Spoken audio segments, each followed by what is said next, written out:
Tout de suite, magazine.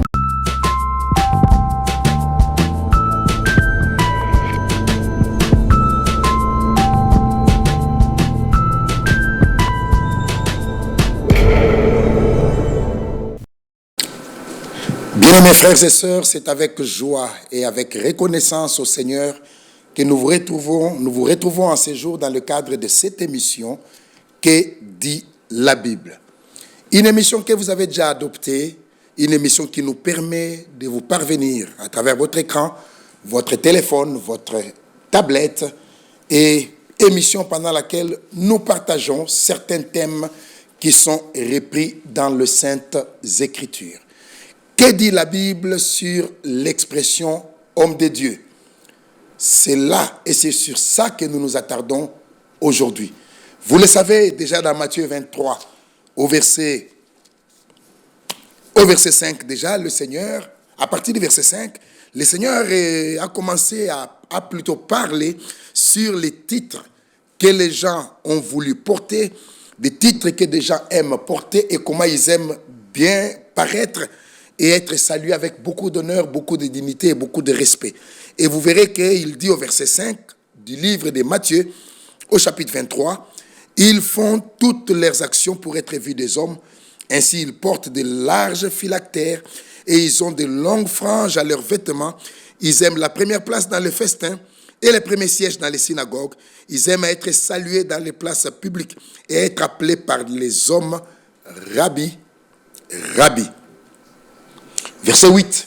« Mais vous, ne vous faites pas appeler Rabbi, car un seul est votre maître, et vous êtes tous frères. » Ça, c'est capital. C'est toujours bien d'appeler un frère, frère, puisque nous sommes d'abord et essentiellement frères.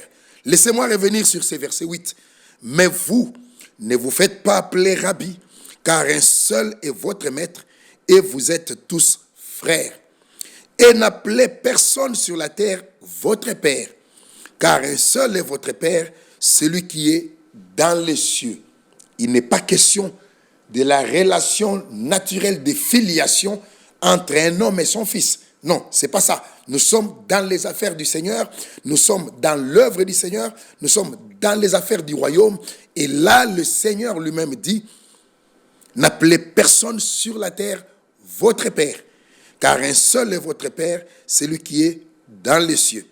Ne vous faites pas appeler directeur, car un seul est votre directeur, le Christ. » Là aussi, ce n'est pas l'administration où quelqu'un peut assumer des fonctions de directeur.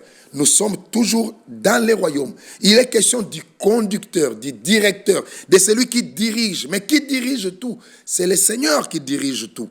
Ne vous faites donc pas appeler directeur, car un seul est votre directeur, le Christ. Le plus grand parmi vous sera votre serviteur.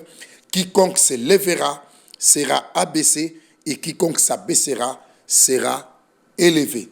Que Dieu bénisse sa parole. Oui, les problèmes des titres, d'appellation s'est toujours posé, et il continue à se poser aujourd'hui. Quand on entend à gauche et à droite, quand on voit des affiches, quand on voit des banderoles, quand on voit des spots publicitaires, vous entendez des titres, parfois des titres pompeux, évangéliste international, apôtre des nations, prophète des nations, archibishop, bishop et tout ça. Mais que dit l'Écriture à ce sujet? C'est comme ça, dans cette émission, nous nous posons une question simple aujourd'hui.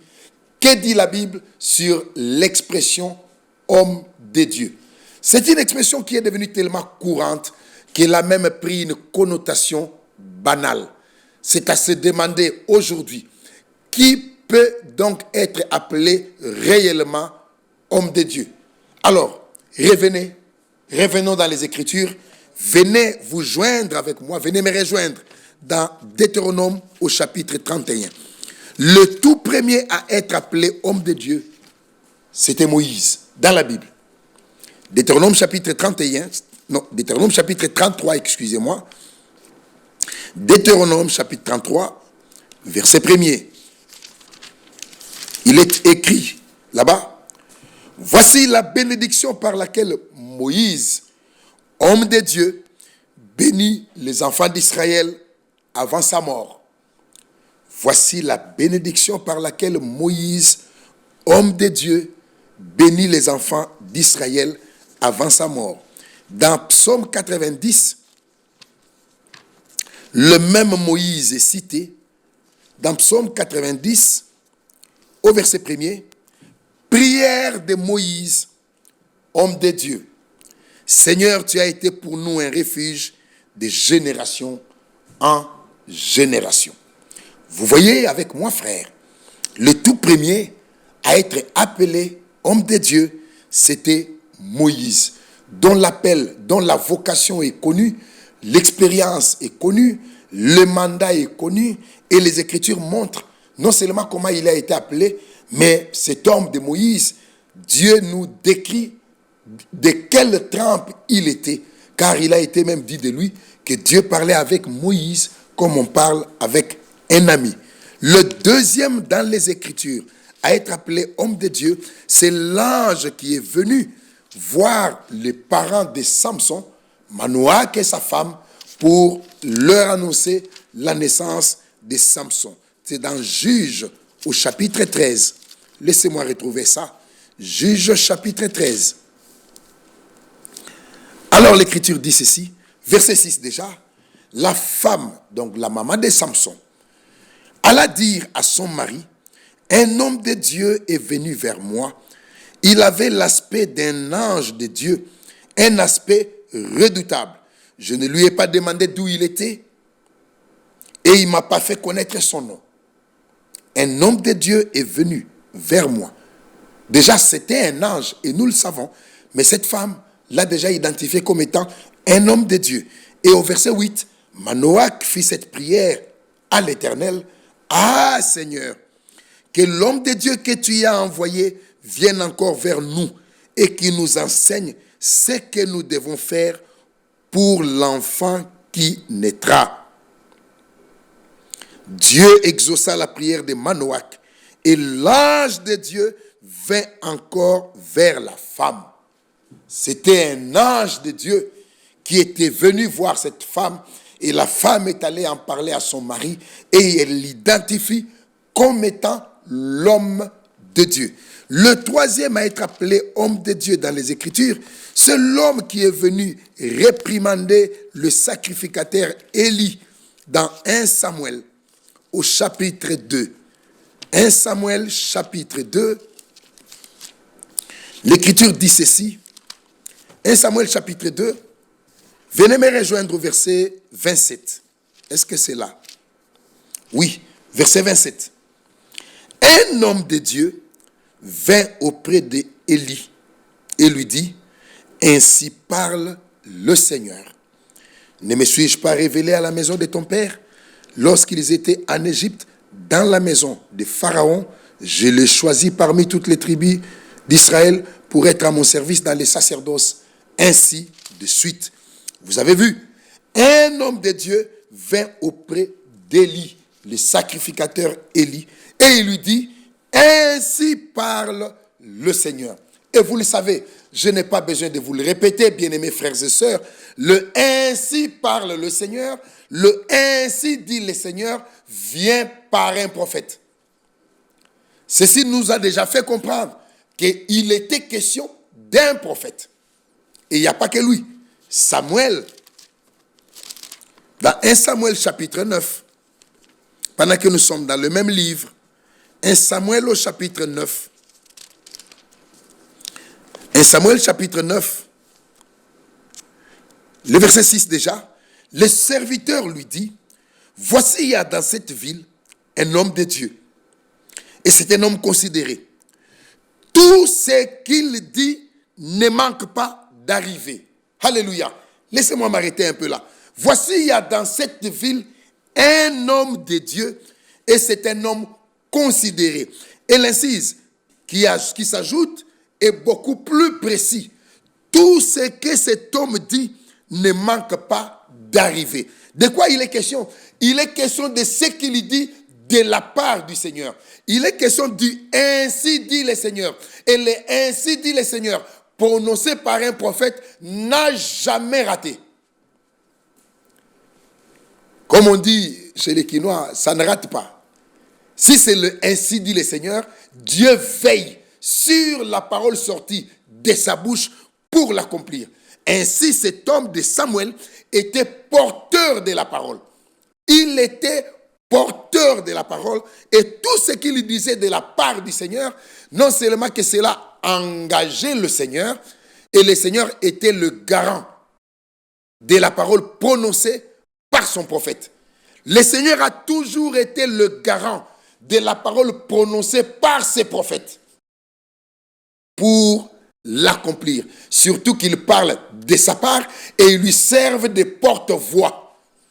Les prophètes servent de porte-voix au Seigneur. Alors, bien-aimés frères et sœurs, ce verset me fait tellement du bien. Le serviteur lui dit, voici, il y a dans cette ville un homme de Dieu. C'est un homme considéré. Et tout ce qu'il dit ne manque pas d'arriver. Tout ce qu'il dit ne manque pas d'arriver.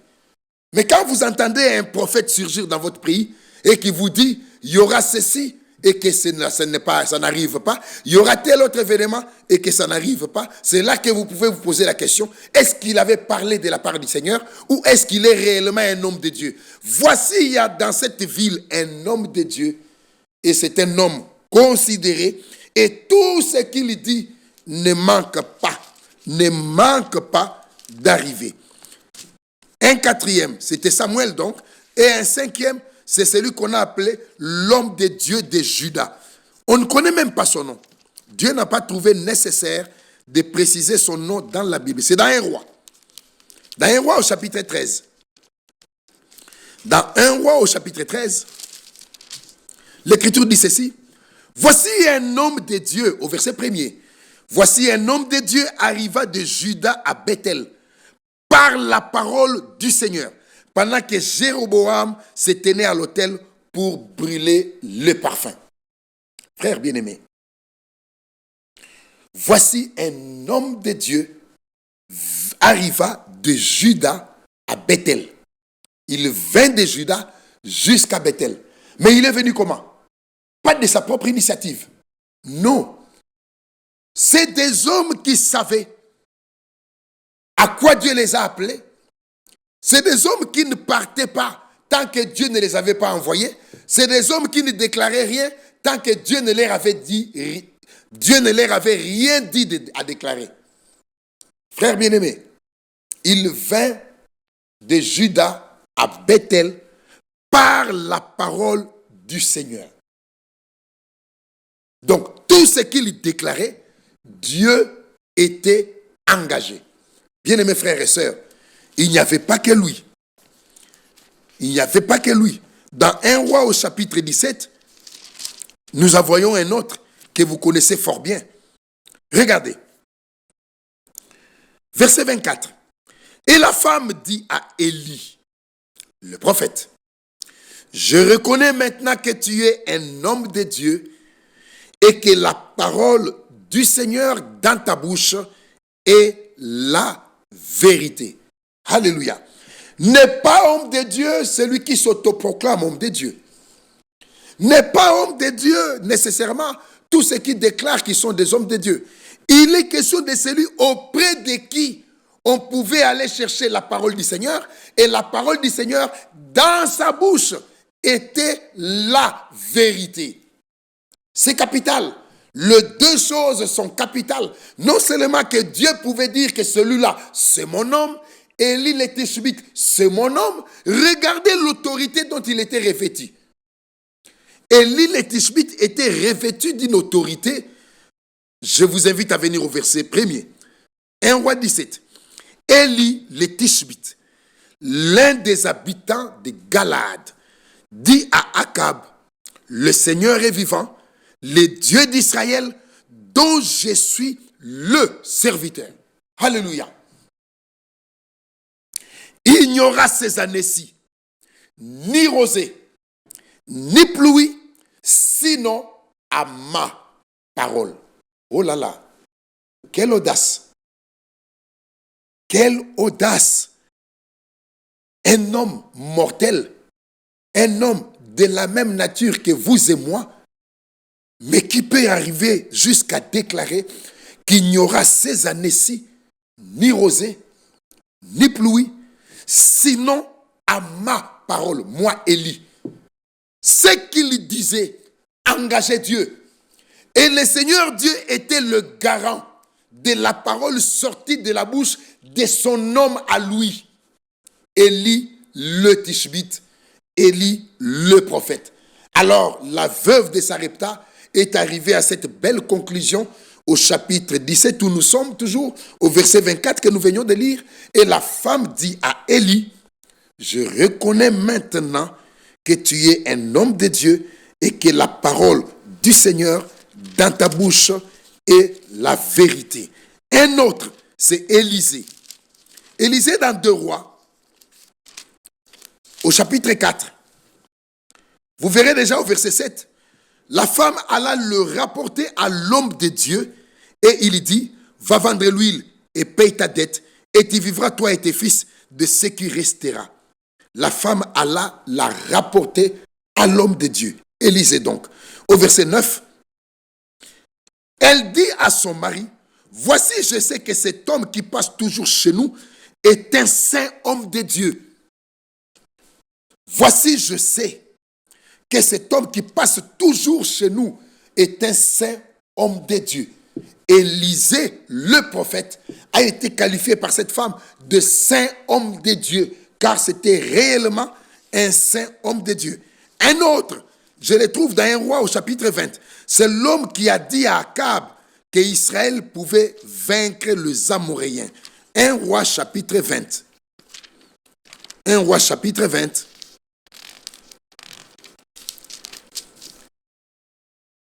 Un Roi chapitre 20, le verset 28. L'homme de Dieu s'approcha et dit au roi d'Israël, ainsi parle le Seigneur, parce que les Syriens ont dit, le Seigneur est un Dieu de montagne et non un Dieu de vallée. Je livrerai toute cette grande multitude entre tes mains et vous saurez que je suis le Seigneur. Ainsi parle le Seigneur. Et rappelez-vous, je venais de vous dire tout à l'heure, le ainsi dit le Seigneur vient par un prophète. Ainsi parle le Seigneur. L'homme de Dieu s'approcha et dit au roi d'Israël, ainsi parle le Seigneur. Bien-aimés frères et sœurs, un autre, c'est Hanan, dans Jérémie, chapitre 35. Jérémie, chapitre 35. Jérémie, chapitre 35.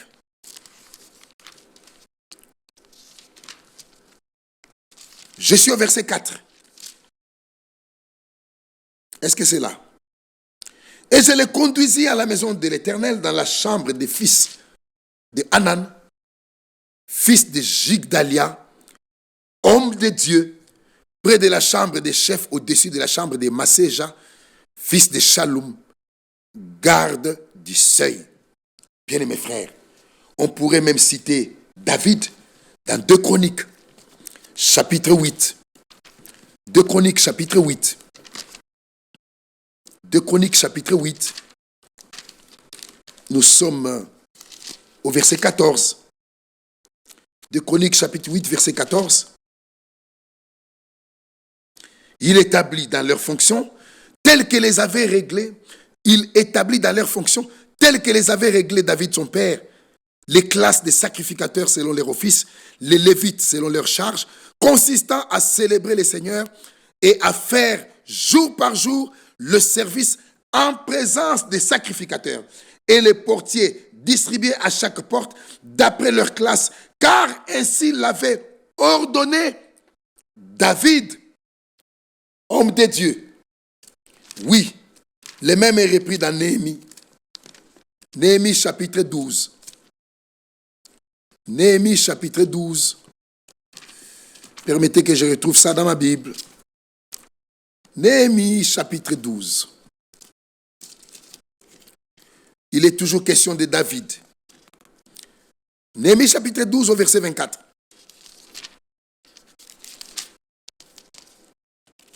Qu'est-ce qui est écrit là-bas? Les chefs des Lévites, Achabia, Chérébia et Josué fils de Cadmiel plutôt, et leurs frères avec eux, les uns vis-à-vis des autres, étaient chargés de célébrer et de louer le Seigneur selon l'ordre de David, homme de Dieu. La liste peut continuer. Il y en a 12 dans l'Ancien Testament qui ont été cités et à qui on a attribué les titres d'homme de Dieu. Et quand vous remarquez ces 12-là, à part l'ange qui est venu vers Manoach et sa femme, les 11 autres étaient des prophètes. Essentiellement des prophètes. David, Samuel, Moïse. Et vous remarquerez que Moïse a travaillé avec son frère Aaron, qui était souverain sacrificateur. Aaron a été établi dans le service par Yahvé lui-même. Car il est écrit dans les Écritures, dans le Nouveau Testament, que nul ne peut se prévaloir de la dignité des souverains sacrificateurs s'il n'est établi par le Seigneur, comme le fut Aaron. Mais Aaron n'a jamais été appelé homme de Dieu dans les Écritures. Remarquez ça. Nulle part. Vous verrez même qu'il est dit quelque part Aaron, le Lévite, mais il n'a jamais été appelé homme de Dieu. Mais Moïse a été appelé homme de Dieu. Donc, à part l'ange qui est dans Juge chapitre 13, tous les autres dans l'Ancien Testament qui ont été appelés hommes de Dieu, c'était des prophètes, des hommes par qui le ainsi dit le Seigneur venait. Et dans le Nouveau Testament, dans ma Bible, je n'ai vu cette expression que à 2 endroits sur Timothée. 1 Timothée chapitre 6. D'abord, le verset 11. Pour toi, homme de Dieu, fuis ces choses et recherche la justice, la piété, la foi, l'amour, la patience et la douceur. Vous comprenez que celui de qui parle Paul ici, Timothée, il avait une responsabilité particulière dans l'œuvre, car il lui a été dit dans 2 Timothée chapitre 2, renoncez là d'abord, toi donc mon enfant, verset 1er, fortifie-toi dans la grâce qui est en Jésus-Christ, et ce que tu as entendu de moi en présence de beaucoup de témoins, confie-les à des hommes fidèles qui soient capables de l'enseigner aussi à d'autres. Regardez la responsabilité qu'avait cet homme qui avait la charge de recevoir de Paul et de confier à d'autres, à des hommes fidèles, ce qu'il avait entendu de la bouche de Paul. Il était un auxiliaire de Paul. Son ministère était attaché à celui de Paul. Donc, il avait une responsabilité particulière dans l'œuvre. C'est comme ça qu'il est dit au chapitre 3, parlant de lui, verset 14, « Toi, demeure dans les choses que tu as apprises et reconnues comme une certitude absolue, sachant de qui tu les as apprises, sachant toi-même de qui tu les as apprises. Dès ton enfance, tu connais les saintes lettres qui peuvent te rendre sage à salut par la foi en Jésus-Christ. Toute écriture est inspirée de Dieu et utile pour enseigner, pour convaincre, pour corriger, pour instruire dans la justice, afin que l'homme de Dieu soit accompli et propre à toute bonne œuvre. Bien-aimés frères et sœurs, que dit la Bible sur l'expression homme de Dieu? Vous avez vu avec moi que dans tout l'Ancien Testament, ce n'était que des prophètes.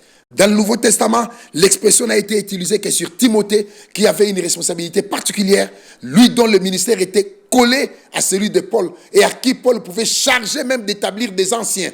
J'étais laissé à Crète pour établir des anciens. C'est pour dire, frères et sœurs, que cette expression qui est devenue banale aujourd'hui ne devait pas être attribuée à n'importe qui, tel que les Écritures les mentionnent. Voilà encore une fois cette pensée que le Seigneur a eu à mettre dans notre cœur, que nous avons bien voulu partager avec vous à travers cet exposé de ces jours. Que dit la Bible? Qui peut réellement être appelé homme de Dieu?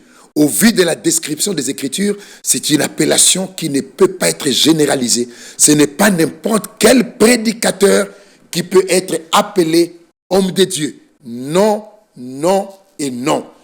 Appelons-nous frères, c'est déjà largement suffisant. Que la grâce de Dieu soit avec vous tous, au nom de notre Seigneur Jésus-Christ. Amen. Que Dieu vous bénisse et à la prochaine.